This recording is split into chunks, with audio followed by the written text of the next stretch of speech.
everybody. Man, I just want to come and share something with you guys today. You know, maybe it'll inspire some of you guys. Maybe it'll light that fire again inside you guys and change your perception, change your perspective, and, you know, start to just help those who this is for and who those are ready to receive it, and, you know, whatever you get from it. You know, so, again, man, this word has just been on my heart, and just thinking about it and everything that I've been going through, everything I'm doing, you know, my day-to-day life, you know, competing and everything my whole life, and, you know, it's just the word discipline. And, you know, I want you guys to kind of understand this and see this is discipline is a constant in everyone's life. It is remarkable how we get that twisted and turned around. So I want you guys to see this. You know, it is impossible to do nothing.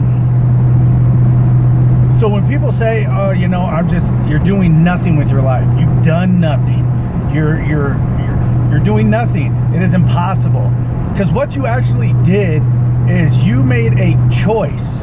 So you did something which took energy, which took thought, which took action, even if it's in the opposite response to what was asked, what you planned to do, what you wanted to do. That was action.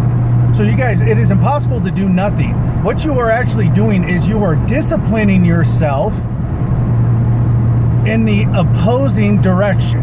It is a constant discipline. And now we've actually been disciplined, most of us, because of what the world has taught us, again, what outside forces, people. Before we get into that, I want you guys to understand this. You know, it is impossible to be disciplined from somebody that is beneath us.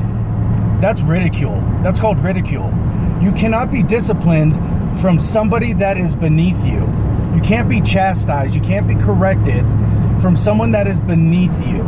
You can only be ridiculed, okay? Or disrespected, or, you know, talked at, or, you know, it's not discipline, because to be disciplined means to be chastised, to be corrected.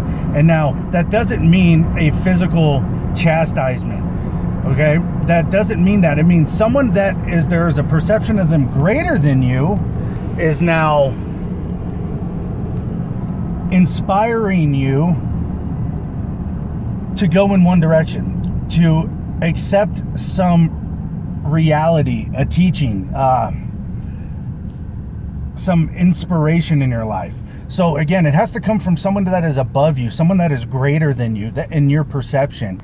And so when we start to make choices dictated on the people around us in society, you're actually putting them above you. And you're making choices and disciplining yourself to the teachings and the chastisement from them to make your life go in that direction. This is why some of us, we don't accept the truth and the reality and change our discipline to better ourselves. You can change your discipline. It just takes effort. It takes consistency. And it's not hard. But the issue is because we've gotten so comfortable and so used to doing things that your executive functioning, your prefrontal cortex, how your mind works and functions, is your neurons have done something so long and they are so used to processing information that way. That's why when you get up and go to the kitchen, you always open the fridge, and sometimes you're like, oh, I don't even know why I'm looking in here. It's because you're so used to it. You're so used to eating crappy. You're so used to not working out. You're so used to just going with the flow. You're so used to fearing your boss. You're so used to being in the system. You're used to just getting a minimum wage paycheck.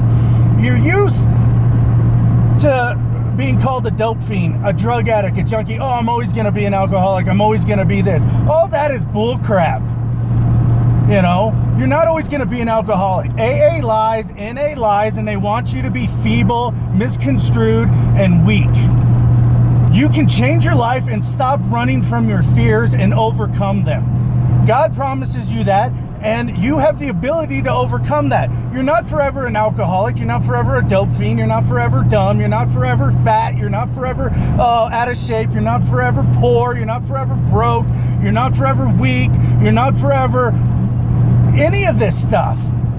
You choose to accept that and discipline yourself to accept that reality. And it's not true. So start disciplining yourself. Proverbs 3:11, it says, my son, do not despise the discipline from the Lord. Now, because we accept, and most of us, some of us, we accept God to be greater than us and his discipline to better us, to put us into a position that's going to benefit and bless and bring us a greater manifestation in our life, a greater position. This is why you got to be around those people that are going to be positive, influence you, those that are where you want to go, those that are there where you want to be. It's not hard. It just takes effort. So stop lying to yourself. Stop accepting the lies of this world and the deception of this world to keep you in a position just so someone can have power and authority over you and have you in a position where you're weak and feeble. Because none of that is true. You're strong, you're smart, you're beautiful, you're handsome, you're rich, you're inspirational, you're motivational. Man, people want to be around you. All these things. That is who you are, because you can become that.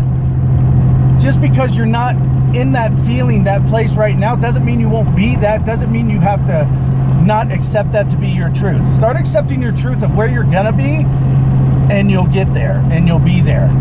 So start changing your discipline. Stop accepting the discipline that's putting you in the wrong direction, and start accepting the discipline that's going to start pushing you in a better direction, to better your life, to where you want to be, to let your gifts come out of you.